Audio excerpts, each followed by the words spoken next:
But our contact with the other groups was so good that we still continue to work with them, and Vijay was able to persuade them to give up arms and come into the democratic process. They registered themselves as political parties.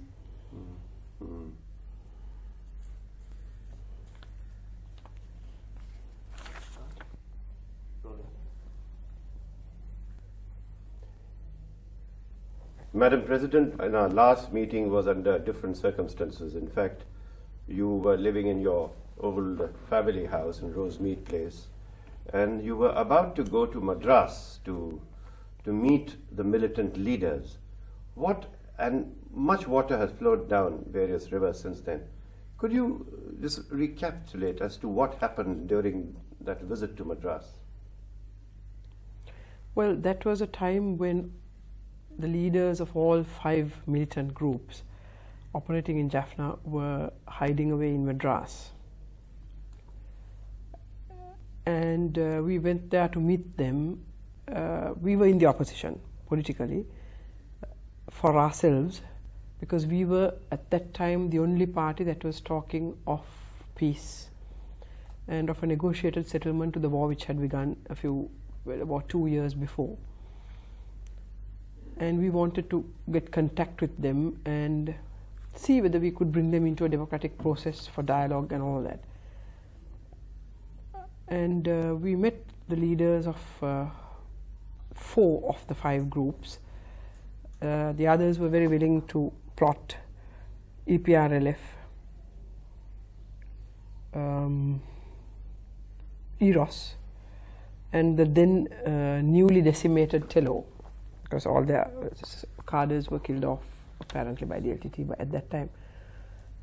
And we had a very good dialogue with them, to the point that it continued, and Vijay, my husband, was able to persuade 2 or 3 of those groups to come into the democratic process, to register themselves as political parties and come into the electoral process even, and they are still there. The LTT, we were very keen to meet Mr. Prabhakaran, but we didn't have the good luck of having an appointment with him. We did meet Mr. Balasingham. With difficulty we managed to get an appointment. And well, that was that. It's that kind of relationship that continued. And in fact, the meeting in Madras with the LTT also had some results, in the sense that they invited our party to come to Jaffna. We were then not in the SLFP, the main opposition party then, to which I belong now once again. We were in a breakaway party, and many delegates from our party went to Jaffna. That was the first and only time any politicians from the south were invited to Jaffna by the LTT since the war had begun. It just occurs to me that you talked about Vijay, and we are meeting on the day when it is his death anniversary, in fact. Almost to the hour. Almost to the hour. And this is the 7th. 7th. And in fact, you are going to his village later on. Today, yes. For, in fact, we are finally interring his ashes today. All these years we couldn't, because the UNP government prevented me from doing so. I had bought this land. Could you explain this to me a little more? You see, I had to run away from Sri Lanka for 3 years because I was under threat by the terrorists and the children. Then I came back after 3 years and immediately negotiated to purchase this land, because that's his village, to have his mausoleum, or whatever you call it, and inter the ashes there. When they knew that I had already paid an advance and negotiated to buy it, they kept an acquisition order on that land. It belonged to a private individual. So I could do nothing until our government took over the reins, and immediately we removed the acquisition order and I was able to go ahead. So the result is that today we are interring the ashes and building memorial. Well, we shall be there as well. Tell me, how have your talks with the LTTE progressing? I mean, I know you must have answered this question 100 times, but really, what is the substantive movement in these conversations? Well, you see,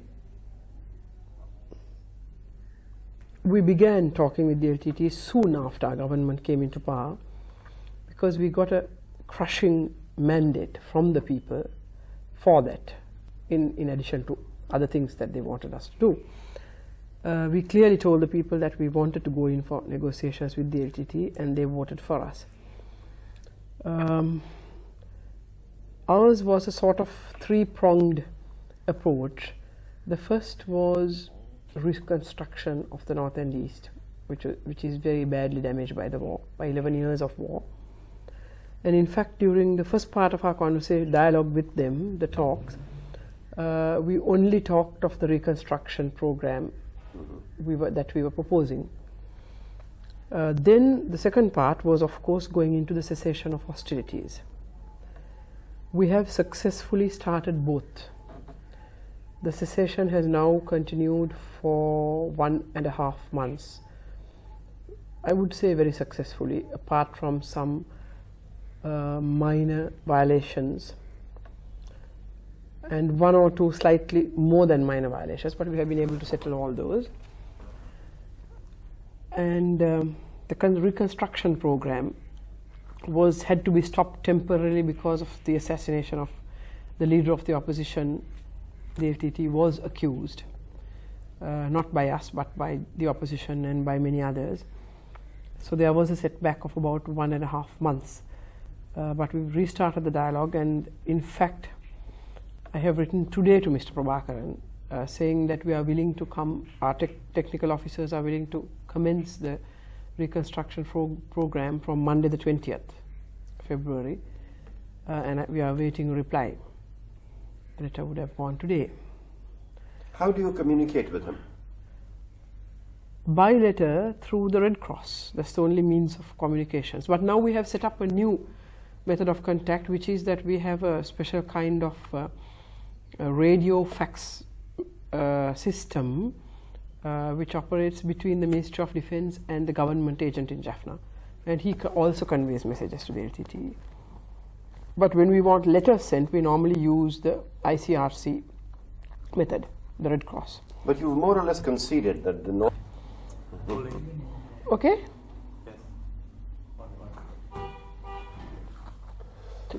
By the way, I forgot the third prong of the approach I was telling you about, which is the most crucial and the most important for all of us. That is the actual commencement of negotiations for the political settlement of the war and the ethnic issue. We have consistently been requesting the LTTE for the last nearly 2 months for dates to begin these talks, but they have not given dates. From time to time, new conditions are put forward to postpone the agreeing to the dates. As far as we are concerned, the package we are offering them, the political package, is ready. The draft of it, which is subject to alterations after discussion with the LTTE on one hand first, and then with the other Tamil groups, and then the Sinhala-based parties in the south. So we are awaiting the LTTE's reaction. When they are enthusiastically responding to your overtures on the first and the second, and not on the third, what do you read in that? Well, part of the analysis of how we see it, I cannot tell you now because it could be counterproductive to the process. But generally I can say the LTTE is at the moment responding mainly to pressures from their people. The people of the North, I believe, desperately and passionately want an end to the war. And I think their desire for peace has been catalyzed, especially because for the first time since independence there is a government the people of the north, the Tamil people, have expressed faith in. They believe, rightly or wrongly, that our government will deliver the goods fairly and squarely to all the people living in this country, and therefore they are not suspicious of peace anymore. Will you? Yes, we will. Where's the guarantee? Well, you see, the difference between what the previous government, especially the last one, did and what we are doing at the moment is that we sincerely want a lasting peace in the Northeast, and that we are honest in our stated objectives, which is that all the people living in this country, irrespective of race, caste, religion, creed, have equal rights to live as citizens in this country. And our biggest asset at the moment is that the people believe us. Well, they gave you such a massive mandate. Tell me, what actually is the origin of this problem? I mean, until the 70s, there was complete harmony. There was no real... what is the genesis of this problem? Because I believe that unless you go to the genesis, sometimes the solutions are temporary.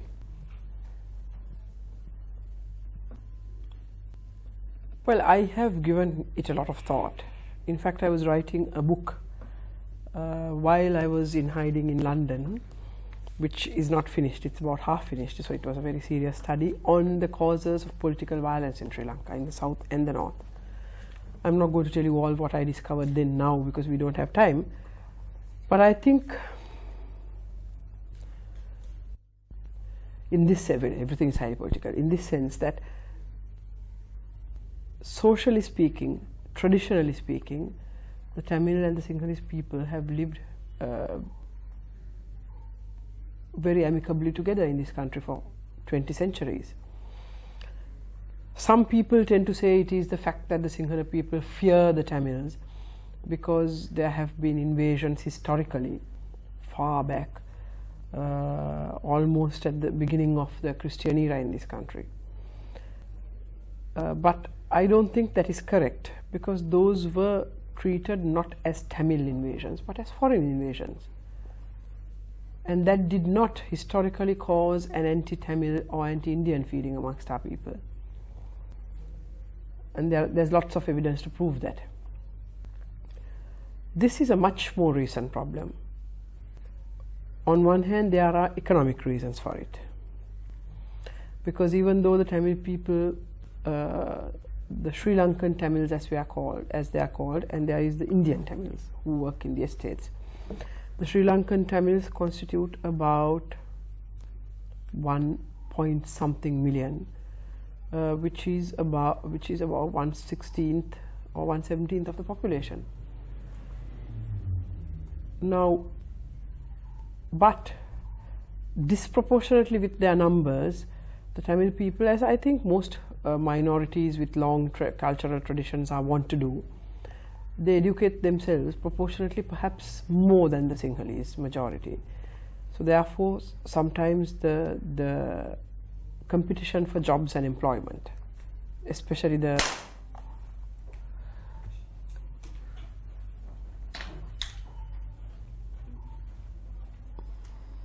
of this problem. Yes. I was saying there is one aspect which is competition for employment, educational facilities and all that, which is fairly sharp in a poor country like ours, where job opportunities, especially for the top jobs, are very few. The second more important reason is that both the major Sinhala-based political parties, that is the UNP and the SLFP, have historically played with this problem. They never wanted to solve it properly. They always offered all kinds of solutions, but when it suited them as far as getting votes was concerned, they would change completely from one position to another.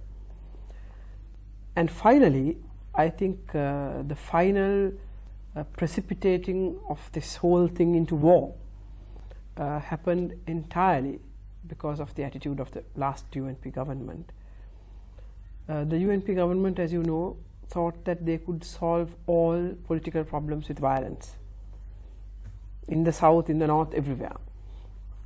And in as much as they used violence and terror, intimidation, killings, assassinations by paramilitary forces against us, the democratic opposition in the south, they tried to use that against the sort of nascent militant youth groups who were demanding a separate state in the north. But it didn't work because they went to India, organized themselves, came back and started the war. So I would say that definitely the UNP government, with its wrong attitudes, pushed the Tamil people to war. I will just give you one example. From about 2 weeks after they came into power, the UNP began to attack innocent Tamil people, peaceful Tamil people living in these areas. Their houses were burned, the people were hit, some were killed. That started in 77, not in the Black July of 83. The July 83 incident was about the 5th time it happened. Earlier it was, it happened at a lower scale, and with each one it went on getting more violent. And 83, of course, was the crisis point, which pushed the young Tamil people into thinking that under a Sinhala majority government they will have no hope of a good life. And in fact, a lot of democratic minded Tamil people here financed those groups because they were so angry about what was going on. So it was definitely precipitated by the UNP government. Tell me that you seem to have great faith in yourself and in your mandate that you will be able to arrive at some kind of a settlement with the LTTE. What exactly is the source of this faith? Because Premadasa went that far and failed. Government of India tried and failed. Why will you succeed when everyone else failed? As I mentioned earlier, simply because we are sincere in our desire to succeed. The other governments were not. Secondly, equally important is, as I told you, the desire for the first time of the people of the north for peace. Until recently they didn't believe in peace. They thought even if there was peace, they wouldn't get their due place in this country. But now they seem to have faith and trust and confidence that our government will deliver the goods to them. They seem to be concentrating on reconstruction and on cessation of hostilities. For political purposes, they seem to be quite happy with the status quo. I mean, that is the message I get from what you told me. You mean the LTTE? They want you to get involved in reconstruction. They want you to end hostilities. And as far as the political processes are concerned, the status quo is roughly what they want. Well, but as I said, no political movement can remain static, historically. And for once, the people of the north are wanting peace, and the LTTE is very dependent for their existence politically, if not materially, on the people. And as Mr. Balasingham himself has said recently to a foreign correspondent, which was reported widely all over the world, when asked whether Mr. Prabhakaran would finally settle for anything less than a separate state, which is what we are going to offer, not a separate state, but wide devolution, Mr. Balasingham has promoted, he has agreed that it should be so. And when asked whether Mr. Prabhakaran would agree, he had said, well, the most intractable of leaders have to listen to their people. So that is one place where I agree with Mr. Balasingham. Very interesting. You said that anything short of a separate state. Is that the I didn't say anything short of a separate state. That's something short of a separate state. Something short of a separate. Big difference. What is the difference? Well, when you say anything short of a separate state, that means you are willing to give anything at all. we are willing to go up to a certain point in wide devolution. Could you give that a little more shape? What exactly do you have No, in we mind? can't, because the devolutionary package is still not discussed with the LTTE, nor have we made it public, so we cannot yet discuss it. Well, if not the substantive elements in that package, maybe the conceptual framework, if you could touch on that. Well, it is the kind of devolution that we know, the sort of devolution you have in your country, in Switzerland maybe. We have been experimenting with some kind of devolution with the provincial councils, which is very incomplete. It would go much further, and it would also deal with the problem of this Ethnic minorities. and also the merger of the north and eastern provinces, which has been a very difficult. You're talking fight about to the negotiate. demarcation of districts. Redemarcation. How would you? What would you do? Well, we Sorry, are in what do you fact. say? Cut रहा है आखिरी word cut रहा है दो तीन बार cut गया overlap हो रहा है Sorry. No, you're talking about redemarcation of districts. What would be the details of that? You see, we are proposing different boundary lines for the eastern province, which is the one in question at the moment, because it consists of roughly 1/3 Tamil, 1/3 Muslim, 1/3 Sinhalese. The Sinhala population and the Tamil population are in geographically separable areas. The Muslims are all over, but so we are suggesting some kind of separation along the Sinhala Tamil dividing lines, and fairly peculiar but sophisticated arrangement for the Muslims, so that they can also express their separate needs and their separate identity. Some kind of a bridge between these two sort of separate entities. Right. Now, foreigners have been used in your peace committees, and I believe more are going to be inducted. Do you see a sort of greater role for foreigners in this process? We may, even to the point of mediation. You will, in fact, invite mediation. If necessary, we are not against it. But Do the you- other side has to agree, of course. Could you elaborate the philosophy why you think mediation might be a good idea? Well, the same reasons why mediation has been used in a lot of international problems like this by other countries. Do you have some countries in mind that who might play this role? Well, it would very definitely be some neutral Western country. Why can't it be a neutral Eastern country? It causes a lot of political problems, and the LTT is also not happy about it. Mhm. So LTT and you have to agree on this best. What, do you have Canada in mind? You're putting words into my mouth. Canada? Not necessarily. It could be any one of those countries. Norway? I can't tell you what it is at the moment. But you're talking to the government. You're already talking to the government, who might function as mediators at the end of the day. We are thinking of it. Right. You have talked of giving an Asian and a sort of South Asian orientation to your foreign policy. What in effect does that mean?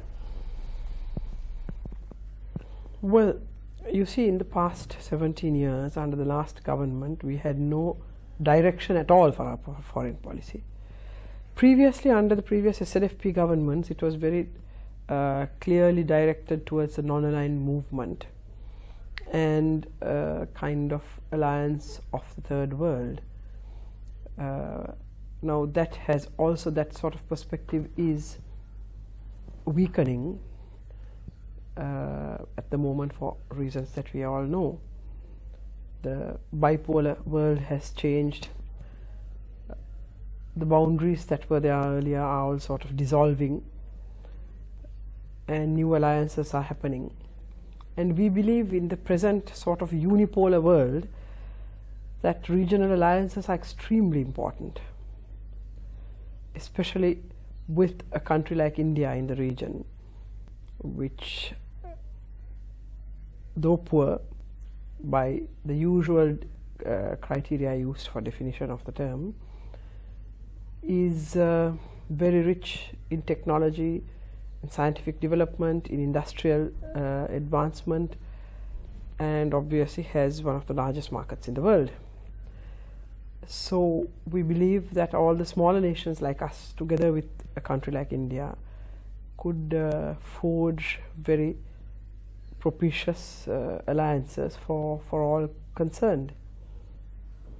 Are you talking of SAARC, or are you talking of some countries short of SAARC? We are thinking of both. We know that SAARC is going to have more and more difficulties in going forward because of some of the problems between some countries in the SAARC association. So while we continue SAARC and hopefully make it more dynamic, I think we should think of bilateral arrangements and relationships between the countries. Madam President, just the other day I was talking to Prime Minister Goh Chok Tong in Singapore, and he talked of 3 clusters of nations for the future, namely Asia, which by his definition means East Asia, Europe, the Americas. Basically, if you push him, then he talks about the Indian market and opportunities and so on. Basically, we are the blind spot in the whole of the South Asian region. Why? I don't know. People seem to be thinking in terms of the Southeast Asian region. They think Europe, America. We have been left out somehow. Do you share that? When you say we, you mean the Indian subcontinent? The Indian subcontinent. I haven't noticed that particularly. Do you hope to have some kind of an interface, say, with But this is exactly ASEAN? what we say. We think that our alliances should center around the Indian subcontinent. And the Indian subcontinent must get together to form that sort of alliance. Where SAARC is already there, but it's a bit of a non-starter up to now, probably because of the political problems between some of the countries. But I think we have a lot to do in that sense. Do you have any practical steps in mind? You know, we've just taken over and we had a lot of problems here. We have a vision for it, and I certainly do hope this year to begin with my visits to India, Bangladesh and some of the other countries. When are you coming to India, madam? Somewhere in March, towards the end of March. Dates are not yet confirmed. Well, that would be an interesting occasion for you to outline the kind of relationships you think can be forged within the SAARC nations, if not all the SAARC nations. So, do you have in mind some compatible countries within SAARC who can form a sort of trilateral relationship? That's a difficult question you're asking me. Right. Well, I don't know whether you realize that Sri Lanka is the only country in the SAARC, and perhaps the Maldives, which has no problem with any of the others.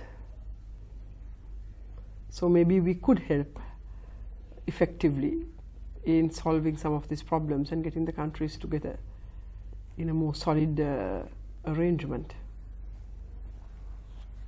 You've talked about the executive presidency as being by the 15th of July you will bring that to an end. What steps have you taken? I believe it is before a select committee, that whole project. What steps have you taken, and when, and will you be able to meet the deadline? I think so. What The exactly deadline is July 15th. Nothing special on that date, but we just said, like halfway through the year. At election time, we gave that promise, and we should be ready by that time with the constitutional amendments we propose to bring. Will you be going back roughly to the situation as it was, status quo ante, or is it going to be a different No, something in between. Like what But where certainly Parliament would have supremacy over everything else, as it should in a properly functioning democracy. The executive presidency would be whittled down very seriously to a nominal head of state, and the chief executive would be the Prime Minister and the cabinet, and more the Westminster style. To go back to this role of foreigners on these peace committees, have you found that apparently the first group came back just the other day? What has been their reaction? What kind of feedback do you have? You obviously don't know that they have not been permitted to work, to operate as peace committees by the LTTE. The LTTE agreed without any hesitation to our inviting these people. We even worked out certain details like their representatives of the committees, our representatives and all that. They arrived, and then when they were about to begin working, they said, hey, wait a minute, we need you to fulfill these conditions, and put forward all kinds of conditions. Can you give an Demands. example of the kind of conditions?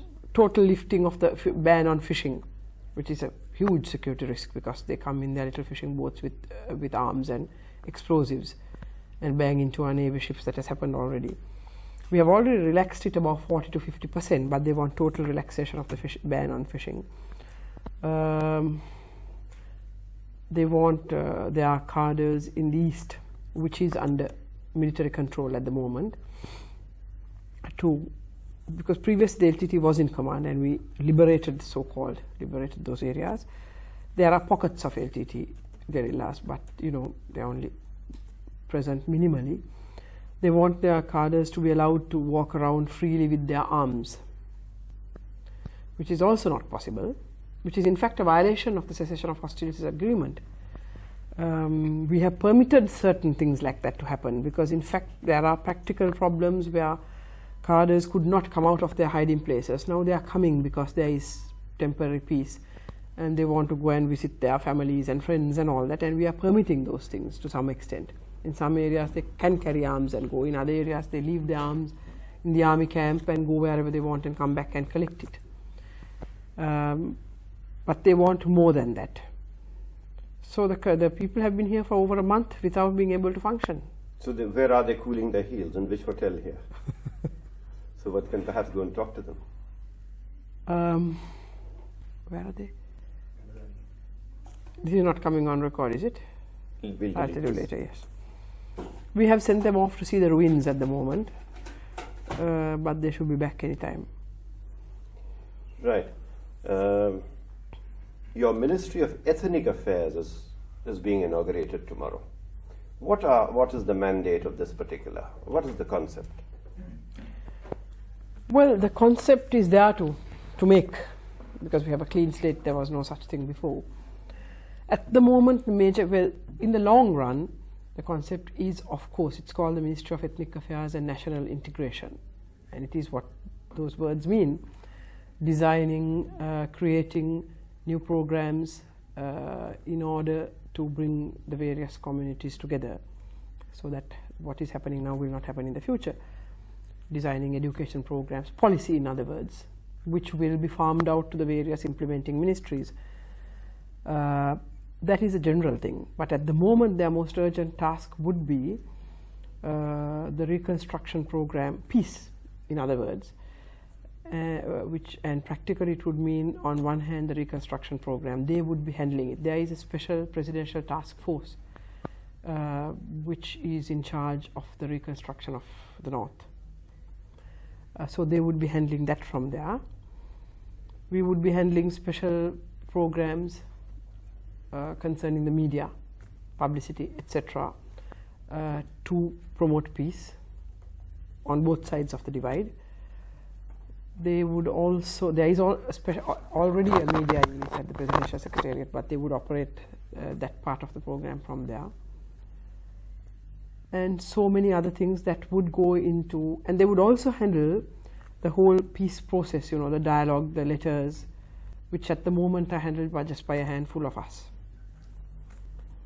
From everything that you've talked of the peace process and your conversations with the LTT, I get the impression that while you have made all the efforts possible, no progress has been made. Do you think I'm valid in my assessment? No process in the peace. No progress has been made. In our efforts towards peace. That is totally incorrect. What? Give me one tangible. Give me one tangible thing that you have obtained from the LTTE. A cessation of hostilities, for example, which has successfully lasted for 1.5 months. That's a big success within a very short time after the government came into power. We have given a lot. The lifting of the embargo, economic embargo, and so many other things. And on the whole, the fact that for the first time in 4 years, the government and the LTT have begun to talk to each other as normal human beings. In other words, bridges have begun to be built, which is the first essential need of any peace process. Then militarily